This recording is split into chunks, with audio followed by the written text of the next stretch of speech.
Olá, caros alunos. Você certamente já ouviu falar em Getúlio Vargas, né? Na era Vargas, ouviu falar de forma positiva ou negativa, para uns como se ele fosse um ditador que ficava de olho nas oligarquias, para outros aquele que garantiu o direito aos trabalhadores, para outros aquele que foi um cara que foi um bom governante, mas muito populista, para outros apenas um populista, né? Que se utilizou dos meios de comunicação para se projetar diante do Brasil. Pois é, esse vai ser o material da nossa próxima aula. Na aula de hoje nós vamos falar um pouquinho sobre aquilo que vai anteceder a Era Vargas, que é exatamente aquele momento em que houve questionamentos do governo, né, em 1920, diante das crises, etc., que nós vamos falar. Ou seja, o tenentismo, né, e também a coluna Prestes, que vão praticamente consolidar a possibilidade de que Getúlio Vargas chegue ao poder. Então, iniciemos a nossa aula de hoje.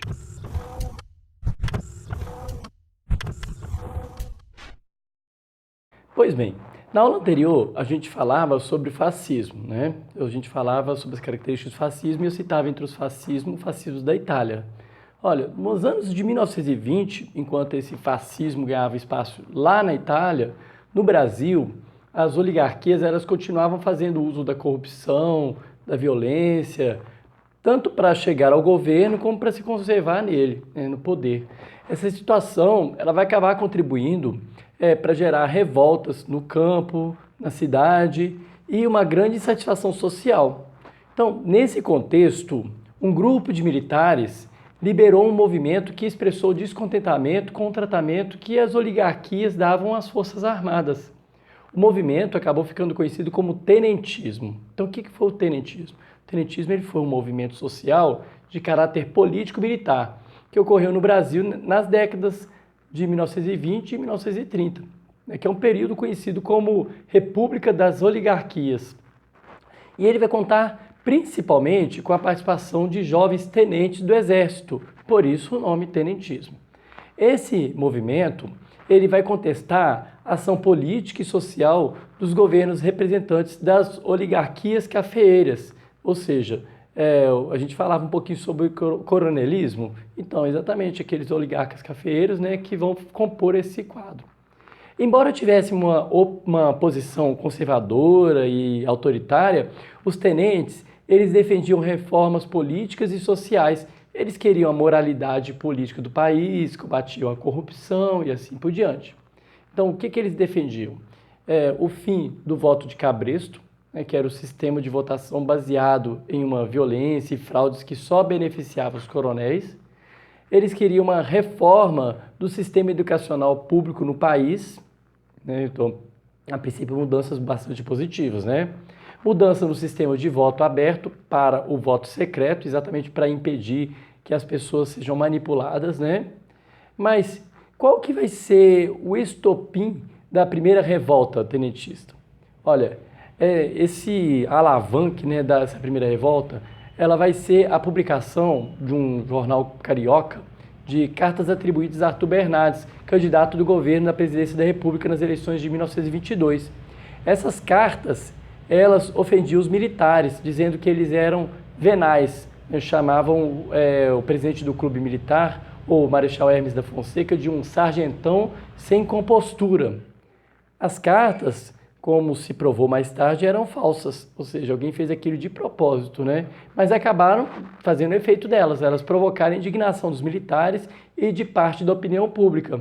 O clima de hostilidade acabou aumentando quando o governo mandou prender o Marechal Hermes da Fonseca, acusando de agitador. Isso foi a gota d'água. Então, em 5 de julho de 1922, os tenentes do Forte de Copacabana pegaram em armas contra o governo, dizendo-se dispostos a salvar a honra do Exército, né, e moralizar a política do país. Então, exatamente o que a gente chama de o 1º de 5 de julho. Né? O governo interveio e acabou obrigando os revoltosos a se render. Centenas deles se renderam.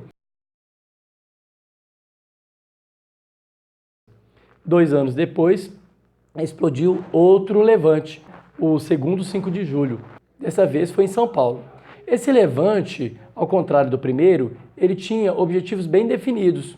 Os tenentes exigiam a deposição de Arthur Bernardes, que havia sido eleito presidente da República, a moralização da República por meio do voto secreto, a obrigatoriedade do ensino primário, a melhoria do ensino público, né? Então, eles eram comandados pelo general Isidoro Dias Lopes e pelo major Miguel Costa.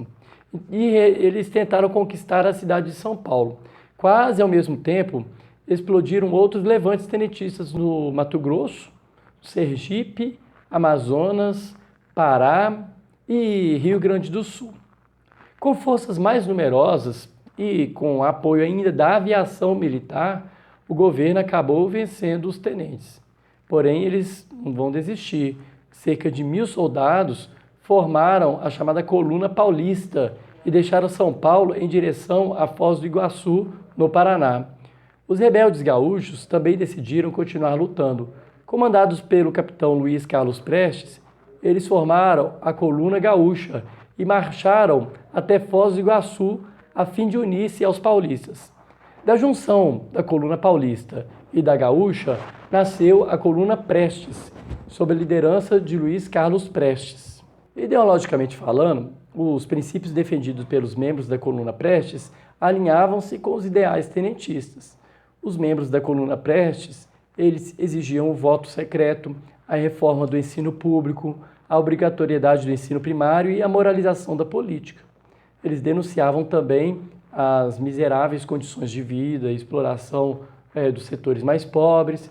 Existem algumas polêmicas atuais, um certo revisionismo histórico dessa Coluna Prestes, que eu não vou entrar nesse momento.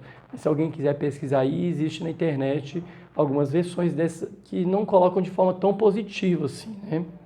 Após a junção das forças tenentistas, dos paulistas e dos gaúchos, a partir daí, a Coluna Prestes ela iniciou uma marcha que cruzou grande parte do Brasil. A recepção dos membros da Coluna Prestes no Brasil, né, no interior em que passava, era diversa. Então aí a gente vai mais ou menos de acordo com o que está acontecendo com esse revisionismo, né? Enquanto alguns locais eram recebidos como heróis, salvadores pela população, em outros eles eram recebidos de maneira fria e desconfiada, por causa das ações que realizavam, né? Então, ou seja, em alguns momentos eles eram considerados os salvadores, de outros momentos até com medo eles eram recebidos, não só friamente, mas também com certo receio do que eles poderiam fazer.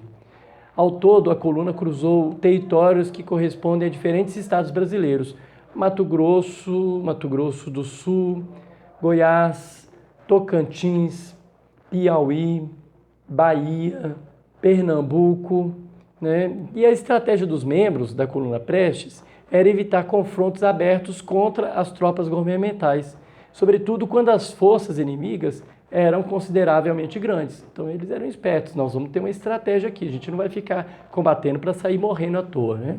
No final de 1926, após mais um ano de marcha e luta, os membros da Coluna Prestes eles começaram a discutir a possibilidade de pôr fim à marcha.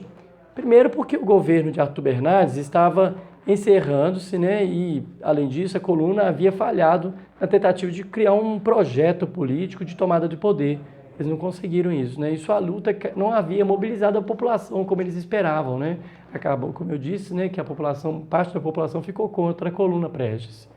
Assim, no dia 3 de fevereiro de 1927, os membros da Coluna Prestes, eles oficializaram uma deposição das suas armas e, evidentemente, tiveram que se exilar do Brasil, a maior parte deles para a Bolívia. Luiz Carlos Prestes, ele saiu da coluna com o apelido de Cavaleiro da Esperança e tornou-se um dos grandes nomes da luta popular brasileira ao longo do século XX. Olha, esse movimento, que foi liderado por Luiz Carlos Prestes, ele foi uma coisa assim que foi à toa, não serviu para nada, não. Ele acabou contribuindo para disseminar os problemas do poder concentrador oligárquico da República Velha. E isso, é lógico, vai mobilizar toda a história dali para diante para acontecer a Revolução de 1930, né? Então, na próxima aula, eu vou voltar desse ponto falando do momento em que Getúlio Vargas acaba assumindo o poder, aproveitando-se esse clima de satisfação e esse esclarecimento que foi trazido exatamente pela Coluna Prestes, pelos movimentos tenentistas e assim por diante. Eu espero que tenha sido claro. Até a próxima aula.